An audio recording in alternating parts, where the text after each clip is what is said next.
4 बजे की 40 breaking news और आज की पहली बड़ी खबर। देश में बढ़ते ओमिक्रॉन संक्रमण के बीच आज केंद्रीय स्वास्थ्य मंत्रालय प्रेस कॉन्फ्रेंस करने वाला है। शाम 4 बजे कोरोना पर स्वास्थ्य मंत्रालय के अधिकारी प्रेस कॉन्फ्रेंस करने वाले हैं और कहा यह जा रहा है कि इस प्रेस कॉन्फ्रेंस में कोई बड़ा ऐलान हो सकता है। रहेगी नजर। आगे बढ़ते हैं, दूसरी ब्रेकिंग न्यूज का रुख कर लेते हैं। ओमिक्रॉन के बढ़ते संक्रमण के चलते यूपी में नाइट कर्फ्यू का ऐलान किया गया है। कल यानी 25 दिसंबर से रात 11 बजे से 5 बजे तक यूपी में नाइट कर्फ्यू रहेगा और इसके अलावा अब शादियों में 200 से ज्यादा लोगों को इजाजत नहीं होगी। कोरोना के बढ़ते संक्रमण पर सीएम योगी ने समीक्षा बैठक की थी, जिसके बाद सख्ती बढ़ाने के निर्देश दिए गए हैं। रहेगी नजर। आगे बढ़ते हैं, 4 बजे की तीसरी ब्रेकिंग न्यूज। देश में ओमिक्रॉन की दहशत बढ़ी है। मरीजों का आंकड़ा बढ़कर 358 पहुंच चुका है। राज्यों में सख्ती शुरू हो गई है। देश के अब तक 17 राज्यों में ओमिक्रॉन के मरीज मिले हैं। महाराष्ट्र, दिल्ली, तेलंगाना और तमिलनाडु में ओमिक्रॉन मरीज तेजी के साथ बढ़ रहे हैं। महाराष्ट्र में 88 और दिल्ली में 67 ओमिक्रॉन के मरीज मिले हैं। हालांकि दोनों राज्यों में तेजी से लोग ओमिक्रॉन वेरिएंट को मात भी दे रहे हैं। आगे बढ़ते हैं, 4 बजे की चौथी ब्रेकिंग न्यूज। महाराष्ट्र में आज जारी होगी कोरोना की नई गाइडलाइन। क्रिसमस और न्यू ईयर को लेकर की जा सकती है सख्ती। मुख्यमंत्री उद्धव ठाकरे के साथ टास्क फोर्स की बैठक में बढ़ते कोरोना को लेकर चर्चा हुई। सूत्रों के मुताबिक 5 लोगों के एक साथ आने पर रोक लग सकती है और इसके साथ ही शादी और सार्वजनिक कार्यक्रमों पर भी पाबंदी लग सकती है। आगे बढ़ते हैं, 5वीं बड़ी खबर ओमिक्रॉन से जुड़ी हुई। ओमिक्रॉन के बचाव के लिए 7 राज्यों ने कोरोना पॉजिटिव लोगों की जीनोम सीक्वेंसिंग को अनिवार्य किया है। दिल्ली, महाराष्ट्र, तमिलनाडु, कर्नाटक, बंगाल और उड़ीसा में हर सैंपल की जीनोम सीक्वेंसिंग होगी और केंद्र से जारी किए गए दिशा निर्देश। दिल्ली, महाराष्ट्र, कर्नाटक समेत 7 राज्यों में अब जो भी कोरोना पॉजिटिव पाया जाएगा उसमें देखा जाएगा कि कहीं ओमिक्रॉन वेरिएंट तो नहीं। आगे बढ़ते हैं, एक और बड़ी खबर। ओमिक्रॉन संक्रमण को देखते हुए इलाहाबाद हाईकोर्ट ने चुनाव टालने की अपील की है। पीएम मोदी और चुनाव आयोग से हाईकोर्ट ने कहा है कि तीसरी लहर की आशंका को देखते हुए चुनाव 1 से 2 महीने टाले जाएं। हाईकोर्ट ने अपील करते हुए कहा है कि जान है तो जहान है। आगे बढ़ते हैं, 7वीं ब्रेकिंग न्यूज। बढ़ते कोरोना के बीच एक्शन में चुनाव आयोग। स्वास्थ्य सचिव के साथ 27 दिसंबर को चुनाव आयोग की बड़ी बैठक होगी और हेल्थ एक्सपर्ट्स ने फरवरी में तीसरी लहर की आशंका जताई है। ऐसे में मांग की जा रही है कि चुनावी रैलियों को रोका जाए। ऐसे में चुनाव आयोग कोरोना और ओमिक्रॉन संक्रमण पर समीक्षा करेगा। आगे बढ़ते हैं, 4 बजे की 8वीं बड़ी खबर। कोरोना नियमों का उल्लंघन मामले में दिल्ली में एक क्लब पर एक्शन हुआ है और डीएम ने मेहरौली इलाके में चल रहे क्लब को सील कर दिया है। ओमिक्रॉन को लेकर दिल्ली में प्रतिबंध लगाए गए हैं, पर क्लब में प्रतिबंध का उल्लंघन करते हुए करीब 600 लोगों के साथ पार्टी की जा रही थी। ना किसी ने मास्क लगाया हुआ था, ना तो वहां पर सोशल डिस्टेंसिंग थी। अब आगे बढ़ते हैं, एक और बड़ी खबर का रुख कर लेते हैं। ये खबर एमपी से है। संक्रमण को लेकर मध्य प्रदेश में भी एक्शन लगातार जारी है। उज्जैन के महाकाल मंदिर में सुबह की आरती पर रोक लगा दी गई है। महाकाल मंदिर की भस्म आरती बहुत प्रसिद्ध है और दूर दूर से लोग वहां पर आरती करने के लिए आते हैं, पर कोरोना और ओमिक्रॉन के खतरे को देखते हुए ऐसा फैसला लिया गया है। अब आगे बढ़ते हैं, एक और बड़ी खबर का रुख कर लेते हैं।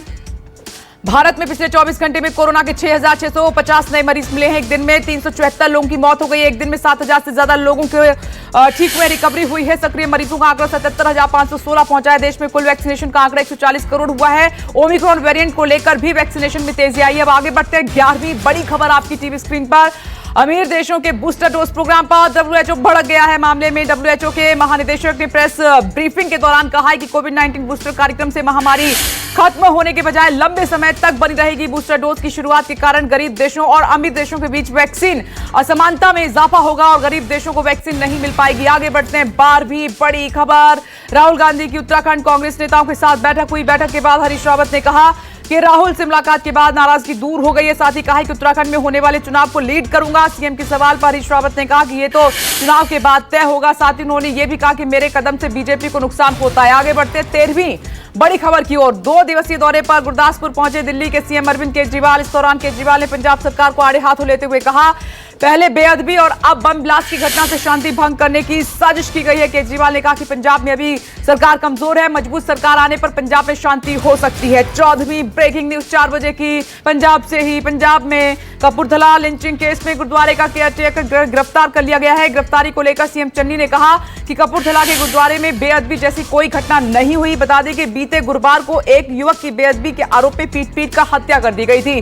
अब 4 बजे की 15वीं बड़ी खबर। विक्रम सिंह मजीठिया के खिलाफ दर्ज केस को लेकर पंजाब के मोहाली में सरकार के खिलाफ अकाली दल ने खूब प्रदर्शन किया है। अकाली दल के सीनियर लीडर एनके शर्मा ने सिद्धू पर आरोप लगाया कि पंजाब में हो रही घटनाओं के पीछे सिद्धू जिम्मेदार हैं। साथ ही सिद्धू पर भाजपा और इमरान खान के साथ संबंध होने का भी आरोप लगाया है। अब 4 बजे की 16वीं ब्रेकिंग न्यूज। पंजाब के लुधियाना के कोर्ट कॉम्प्लेक्स में हुए धमाके में संदिग्ध की पहचान करना चुनौती बना हुआ है। ब्लास्ट में संदिग्ध के परखच्चे उड़ गए और एनएसजी के मुताबिक पहचान के नाम पर सिर्फ टैटू मिला है। टैटू के जरिए संदिग्ध की पहचान की जा रही है। माना यह जा रहा है कि बम को एक्टिवेट करने के लिए संदिग्ध टॉयलेट में घुसा और वहीं पर धमाका हो गया। अब 4 बजे की 17वीं बड़ी खबर की ओर बढ़ते हैं। लुधियाना कोर्ट धमाके में जांच एजेंसियों को मौके से मिला है हाई एक्सप्लोजिव। सूत्रों के मुताबिक धमाके में आरडीएक्स या फिर पीएनटीएन हो सकता है। विस्फोटक की जांच लगातार की जा रही है। कल दोपहर कोर्ट कॉम्प्लेक्स की दूसरी मंजिल के बाथरूम में ब्लास्ट हुआ था, यह आपने देखा था। आगे बढ़ते हैं, एक और बड़ी खबर। पंजाब की इंटेलिजेंस एजेंसियों ने ब्लास्ट को लेकर खुलासा किया है। सूत्रों के हवाले से खबर है कि लुधियाना कोर्ट परिसर ब्लास्ट में पाकिस्तान समर्थित खालिस्तानी समूह का हाथ हो सकता है। वहीं खुफिया एजेंसियों को मिली पुख्ता जानकारी के मुताबिक यह भी बताया जा रहा है कि इस धमाके में पाकिस्तान की आईएसआई शामिल है। अब आगे बढ़ते हैं, 19वीं बड़ी खबर का रुख कर लेते हैं। लखीमपुर हिंसा से जुड़ी हुई लखीमपुर हिंसा मामले में गृह राज्य मंत्री अजय मिश्रा टेनी को ब्लैकमेल करने की कोशिश में 5 लोगों को गिरफ्तार किया गया। सूत्रों के मुताबिक गिरफ्तार 5 आरोपी गृह राज्य मंत्री अजय मिश्रा टेनी को लखीमपुर खीरी मामले में उनके खिलाफ कुछ वीडियो और सबूत होने का दावा कर करोड़ों की डिमांड कर रहे थे। आगे बढ़ते 20वीं ब्रेकिंग न्यूज।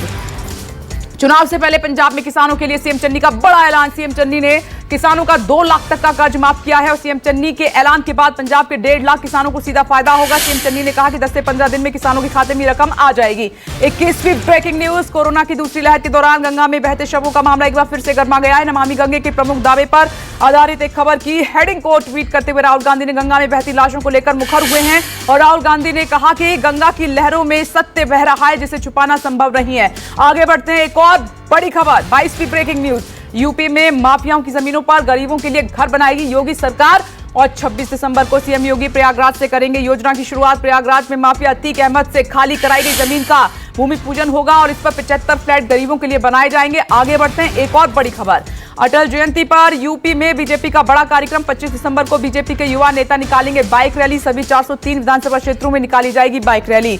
बाइक रैली के जरिए कार्यकर्ता यूपी में बीजेपी सरकार की उपलब्धियां लोगों तक पहुंचाएंगे। रहेगी नजर 4 बजे की 24वीं ब्रेकिंग न्यूज।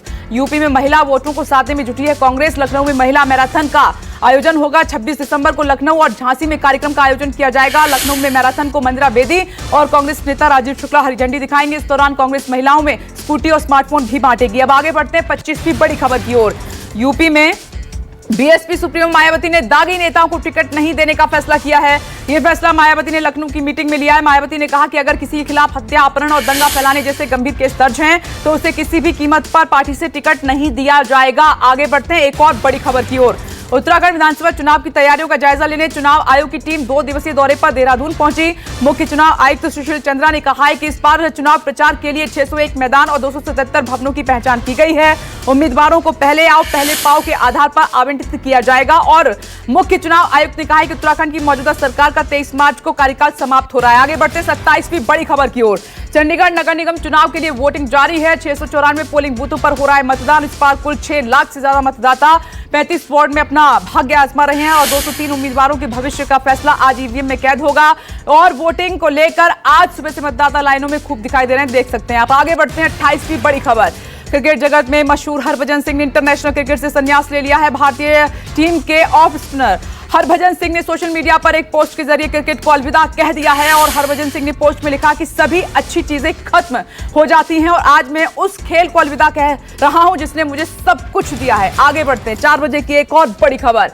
श्रीलंका के पीएम महिंदा राजपक्षे 2 दिनों के तिरुपति तीर्थ पर भारत पहुंचे हैं। महिंदा राजपक्षे के साथ उनकी पत्नी भी मौजूद हैं। इस दौरान राजपक्षे दंपति ने पारंपरिक पोशाक में किए वेंकटेश्वर मंदिर के दर्शन और राजपक्षे ने मंदिर में दान की हुंडी भी भेंट की है। प्रधानमंत्री इससे पहले फरवरी माह में भी तिरुपति मंदिर के दर्शन करने आए थे। आगे बढ़ते हैं, एक और बड़ी खबर का रुख कर लेते हैं। जम्मू कश्मीर के अनंतनाग में सुरक्षा बलों और आतंकियों के बीच मुठभेड़ जारी है और अरवानी एनकाउंटर में अभी तक सुरक्षा बलों ने एक आतंकी को मार गिराया है। बताया जा रहा है कि अभी भी इलाके में आतंकियों के छिपे होने की खबर है, इसलिए पूरे इलाके को घेरा हुआ है। सर्च ऑपरेशन लगातार जारी है। आगे बढ़ते हैं 4 बजे की 31वीं ब्रेकिंग न्यूज की ओर। छपरा से खबर आ रही है। छपरा के जेल सुपरिटेंडेंट के आवास पर रेड हुई है और रामाधास सिंह के सरकारी आवास पर रेड को अंजाम दिया गया है। रामाधास सिंह के आवास पर आय से अधिक संपत्ति मामले में छापेमारी की गई। भ्रष्टाचार को लेकर नीतीश कुमार की जीरो टॉलरेंस नीति के तहत विजिलेंस की टीम ने छापेमारी की है। आगे बढ़ते हैं, एक और बड़ी खबर। झारखंड से झारखंड पुलिस ने people's liberation front of India के एरिया कमांडर बन्ना